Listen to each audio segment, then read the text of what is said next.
ಎಲ್ಲರಿಗೂ ನಮಸ್ಕಾರ. ಪಾವಗಡ ತಾಲೂಕಿನ ದೊಡ್ಡಳ್ಳಿ ಗ್ರಾಮದ ಸಮುದಾಯ ಭವನ ಆಂಜನೇಯ ಸ್ವಾಮಿ ದೇವಸ್ಥಾನದ ಹತ್ತಿರ ಮಹಿಳಾ ಮತ್ತು ಮಕ್ಕಳ ಅಭಿವೃದ್ಧಿ ಇಲಾಖೆ ಅಭಿವೃದ್ಧಿ ಯೋಜನಾ ಅಧಿಕಾರಿಗಳ ಕಚೇರಿ ಪಾವಗಡ ಇವರ ಅಡಿಯಲ್ಲಿ ಧಾರ್ಮಿಕ ಮುಖಂಡರುಗಳಿಗೆ ಮತ್ತು ಜನಪ್ರತಿನಿಧಿಗಳಿಗೆ ಹಾಗೂ ಸಮುದಾಯದ ಮುಖಂಡರುಗಳಿಗೆ ಬೇಟಿ ಬಚಾವೋ ಬೇಟಿ ಬಡವೋ ಕಾರ್ಯಕ್ರಮ ಬಗ್ಗೆ ಅರಿವು ಮೂಡಿಸುವ ಕಾರ್ಯಕ್ರಮವನ್ನು ಏರ್ಪಡಿಸಲಾಗಿತ್ತು. ಸಿಡಿಪಿಒ ಅಧಿಕಾರಿ ಸುನೀತಾ ಡಿಜಿ ಅವರು ಮಾತನಾಡಿ, ಧಾರ್ಮಿಕ ಮುಖಂಡರುಗಳಿಗೂ ತಿಳಿಸುವುದೇನೆಂದರೆ ಬೇಟಿ ಬಚಾವೋ ಬೇಟಿ ಬಡವೋ ಕಾರ್ಯಕ್ರಮದ ಮುಖಾಂತರ ಬಾಲ್ಯ ವಿವಾಹಗಳನ್ನು ತಡೆಗಟ್ಟಬೇಕು. ಇದರ ಬಗ್ಗೆ ಅರಿವು ಮೂಡಿಸುವ ಕಾರ್ಯಕ್ರಮವಾಗಿದೆ.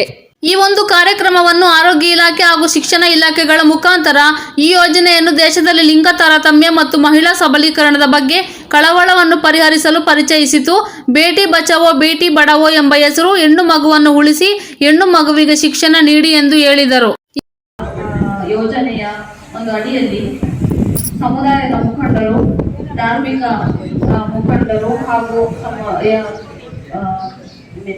ಎಲ್ಲ ಒಂದು ಸಮುದಾಯದವರಿಗೆ ಬೇಟಿ ಬಚಾವೋ ಬೇಟಿ ಬಚಾವೋ ಕಾರ್ಯಕ್ರಮದ ಒಂದು ಅರಿವು ಮೂಡಿಸುವ ಕಾರ್ಯಕ್ರಮವನ್ನು ಆಯೋಜನೆ ಮಾಡಲಿಕ್ಕೆ ನಮಗೆ ಸೂಚನೆಯನ್ನು ಕೊಟ್ಟಿದ್ರು. ಆದರೆ ಏನು ಕೋಡ್ ಆಫ್ ಕಂಡಕ್ಟ್ ಚುನಾವಣಾ ನೀತಿ ಸಂಹಿತೆ ಇರೋ ಕಾರಣದಿಂದ ಅದನ್ನು ನಮಗೆ ಆದಷ್ಟು ಬೇಗ ಮಾಡಲಿಕ್ಕೆ ಆಗಿರಲಿಲ್ಲ. ಈ ದಿನ ಒಂದು ಶುಭ ದಿನ, ಈ ಕಾರ್ಯಕ್ರಮವನ್ನು ಆಯೋಜಿಸಿದ್ದೀವಿ.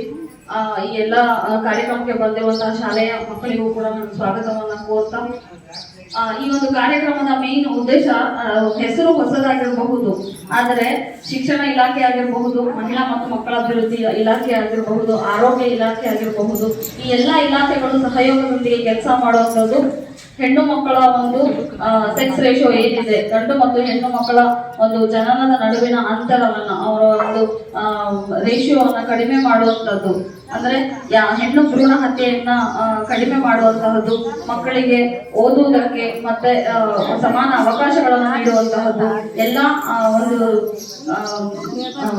ರಂಗಗಳಲ್ಲಿ ಅವರಿಗೆ ಒಂದು ಸಮಾನ ಭಾಗವಹಿಸುವಿಕೆಯನ್ನ ನಾವು ಕಲ್ಪಿಸಿಕೊಳ್ಳುವಂತಹದ್ದು, ಈ ಎಲ್ಲ ಒಂದು ಅಂಶಗಳನ್ನು ನಾವು ಬೇರೆ ಬೇರೆ ಕಾರ್ಯಕ್ರಮಗಳ ಮೂಲಕ ಎಲ್ಲ ಇಲಾಖೆಗಳು ಅನುಷ್ಠಾನ ಮಾಡ್ತಾ ಇದೆ. ಈ ಬೇಟಿ ಬಚಾವೋ ಬೇಟಿ ಪಢಾವೋ ಕಾರ್ಯಕ್ರಮ ಅನ್ನುವಂಥದ್ದು 2015ರಲ್ಲಿ ಜಾರಿಗೆ ಬಂದಿದ್ದು, ಇದರ ಅಂಗವಾಗಿ ಧಾರ್ಮಿಕ ಮುಖಂಡರುಗಳಿಗೆ, ಎಲ್ಲಾ ಧರ್ಮದ ಮುಖಂಡರುಗಳಿಗೆ ಮತ್ತು ಸಮುದಾಯದ ಮುಖ್ಯಸ್ಥರುಗಳಿಗೆ ಅರಿವು ಮೂಡಿಸುವ ಕಾರ್ಯಕ್ರಮ ಅನ್ನುವಂಥದ್ದು ಹಮ್ಮಿಕೊಳ್ಳುವುದು. ಇದು ಒಂದು ಅರ್ಥಪೂರ್ಣವಾದ ಕಾರ್ಯಕ್ರಮ ಅಂತ ಹೇಳಿ ನಾನು ಭಾವಿಸ್ತೇನೆ. ಯಾಕೆ ಅಂದ್ರೆ ಹೆಚ್ಚಿನದಾಗಿ ಚೈಲ್ಡ್ ಮ್ಯಾರೇಜಸ್ ಅಥವಾ ಬಾಲ್ಯ ವಿವಾಹಗಳು ನಡೆಯುವಂಥದ್ದು ಎಲ್ಲ ಧರ್ಮಗಳಲ್ಲೂ ನಡೀತಾ ಇರ್ತದೆ. ಆ ಕುಟುಂಬದ ಅಥವಾ ಧರ್ಮದ ಮುಖ್ಯಸ್ಥರಿಗೆ, ಆ ಸಮುದಾಯದ ಮುಖ್ಯಸ್ಥರಿಗೆ ಗಮನಕ್ಕೆ ಬರದೆ ಯಾವುದೇ ಕೆಲಸಗಳು ನಡೆಯುವುದಿಲ್ಲ ಕುಟುಂಬಗಳಲ್ಲಿ. ಹಾಗಾಗಿ ಅಂತಹವರಿಗೆ ಈ ಒಂದು ಕಾರ್ಯಕ್ರಮದ ಬಗ್ಗೆ, ಹೆಣ್ಣು ಮಕ್ಕಳಿಗೆ ಬಾಲ್ಯ ವಿವಾಹ ಮಾಡುವುದರಿಂದ ಆಗುವಂತಹ ಏನೆಲ್ಲ ತೊಂದರೆಗಳು, ಮತ್ತೆ ಅವರ ಆರೋಗ್ಯದ ಮೇಲೆ, ಅವರ ಒಂದು ಮುಂದಿನ ಒಂದು ಶಿಕ್ಷಣದ ಮೇಲೆ, ಅವರ ಒಂದು ಕುಟುಂಬದ ಮೇಲೆ ಆಗುವಂತಹ ಪರಿಣಾಮಗಳ ಬಗ್ಗೆ ಅರಿವು ಮೂಡಿಸಿದಲ್ಲಿ ಅದನ್ನು ನಾವು ಮೊದಲಿನಿಂದಲೇ ನಾವು ಸ್ಟಾಪ್ ಮಾಡೋದಕ್ಕೆ ಅಥವಾ ತಡೆ ಹಿಡಿಯೋದಕ್ಕೆ ಸಾಧ್ಯವಾದಷ್ಟು ಒಂದು ಕ್ರಮಗಳನ್ನು ತೆಗೆದುಕೊಳ್ಳಬಹುದು. ಹಾಗಾಗಿ ಈ ಅರಿವು ಮೂಡಿಸುವ ಕಾರ್ಯಕ್ರಮ ಅನ್ನೋದು ತುಂಬಾ ಅರ್ಥಪೂರ್ಣವಾದ ಕಾರ್ಯಕ್ರಮ ಅಂತ ಹೇಳಿ ನಾನು ಭಾವಿಸ್ತೇನೆ. ಈ ಎಲ್ಲ ಒಂದು ಏನು ಚೈಲ್ಡ್ ಮ್ಯಾರೇಜ್ ಆಗಿರಬಹುದು, ಹದಿಹರಿಯದ ಗರ್ಭಿಣಿಯರ ಒಂದು ಸಮಸ್ಯೆ ಆಗಿರಬಹುದು, ಹಾಗೆ ಬಾಲ ಕಾರ್ಮಿಕತೆಯ ಸಮಸ್ಯೆಗಳಾಗಿರಬಹುದು, ಆಮೇಲೆ ಭ್ರೂಣ ಹತ್ಯೆ ಆಗಿರಬಹುದು, ಏನು ಮುಂತಾದಂತಹ ಈ ಹೆಣ್ಣು ಮಕ್ಕಳಿಗೆ ಸಂಬಂಧಿಸಿರುವಂತಹ ಏನು ಎಲೋಪಿಂಗ್ ಕೇಸಸ್ ಹೇಳ್ತಾರೆ, ಅಂದರೆ ಓಡಿ ಹೋಗುವಂಥದ್ದು, ಓಡಿ ಹೋಗಿ ಯಾವಾಗಲೂ ಅವರು ಒಂದು 6 ತಿಂಗಳು ವರ್ಷ ಆದಮೇಲೆ ವಾಪಸ್ ಬರುವಂಥದ್ದು, ಬರುವಾಗ ಅವರು ಏನು ಪ್ರೆಗ್ನೆಂಟ್ ಆಗಿರ್ತಾರೆ, ಈಗಾಗಲೇ ಎಲ್ಲ ಮುಗಿದು ಹೋಗಿರುತ್ತೆ, ಕೇಸ್ ಬುಕ್ ಮಾಡಲೇಬೇಕಾಗಿರುವಂತಹ ಪರಿಸ್ಥಿತಿ ಬಂದಿರುತ್ತೆ. ಈ ಎಲ್ಲದಕ್ಕೂ ಕೂಡ ಒಂದು ಮೂಲ ಕಾರಣ ಅನ್ನುವಂಥದ್ದು ಹೆಚ್ಚಾಗಿ ನಮ್ಮಲ್ಲಿ ಅರಿವಿನ ಕೊರತೆ ಮತ್ತು ಶಿಕ್ಷಣದ ಕೊರತೆ ಅಂತ ನಾನು ಭಾವಿಸ್ತೇನೆ. ಹೆಚ್ಚಾಗಿ ಈ ಒಂದು ಭಾಗದಲ್ಲಿ ಏನು ನಾನು ಗಮನಿಸಿರುವಂತಹದ್ದು, ಈ ವಲಸೆ ಕುರಿಗಾಹಿಗಳು ಕೂಡ ಹೆಚ್ಚಾಗಿ ಇಲ್ಲಿನ ಫ್ಯಾಮಿಲೀಸ್ ಇಲ್ಲಿಂದ ಬೇರೆ ಬೇರೆ ಪ್ರದೇಶಗಳಿಗೆ ಫ್ಯಾಮಿಲಿಯನ್ನು ಕರ್ಕೊಂಡು ಅವರ ಮಕ್ಕಳನ್ನು ಹಾಸ್ಟೆಲ್ಗಳಲ್ಲೋ ಅಥವಾ ಅವರ ಫ್ಯಾಮಿಲಿ ಸಂಬಂಧಪಟ್ಟಿರುವಂತಹ ಒಂದು ಕುಟುಂಬದ ಎಕ್ಸ್ಟೆಂಡೆಡ್ ಫ್ಯಾಮಿಲಿಗಳಲ್ಲಿ ಬಿಟ್ಬಿಟ್ಟು ಹೋಗುವಂಥದ್ದು, ಆ ಮಕ್ಕಳಿಗೆ ಸರಿಯಾದ ಸೂಪರ್ವಿಷನ್ನು ಅವರ ಹೇಳೋರು ಕೇಳೋರು ಒಂದು ಕಡಿಮೆ ಆಗೋದರಿಂದ ಇದರ ಮೂಲಕನೂ ಕೂಡ ಸ್ವಲ್ಪ ಓಡಿ ಹೋಗುವಂಥ ಕೇಸಸ್, ಲವ್ ಕೇಸಸ್ ಇದೆಲ್ಲ ಜಾಸ್ತಿ ಆಗ್ತಾ ಇರ್ತದೆ.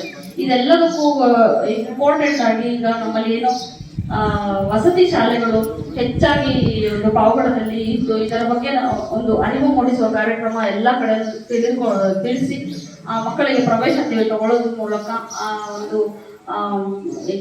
ಏನು ಸೂಪರ್ವಿಷನ್ ಏನಿದೆ ಸರ್ ಮಕ್ಕಳಿಗೆ ಅದನ್ನ ನಾವು ಎಫೆಕ್ಟಿವ್ ಆಗಿ ಮಾಡಬಹುದು.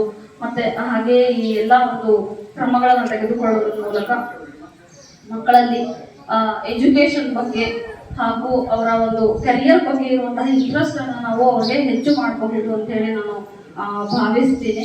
ಈ ಒಂದು ಕಾರ್ಯಕ್ರಮ ಯಶಸ್ವಿಯಾಗಿ ನಡೆಸ್ಕೊಳ್ಳೋದಕ್ಕೆ ತಾವೆಲ್ಲರೂ ಕಾರಣೀಭೂತರಾಗಬೇಕು. ಈಗ ನನಗೆ 11:30 ಒಂದು ಮೀಟಿಂಗ್ ಇದೆ ನನಗೆ ತಾಲೂಕು ಆಫೀಸಲ್ಲಿ, ಹಾಗಾಗಿ ನಾನು ಹೊರಡಬೇಕಾಗಿದೆ. ಹಾಗಾಗಿ ಈಗ ನಮ್ಮ ಶಿಕ್ಷಣ ಇಲಾಖೆಯಿಂದ ಎಲ್ಲರಿಗೂ ಕೋರ್ತಾ ಇದ್ದೇನೆ.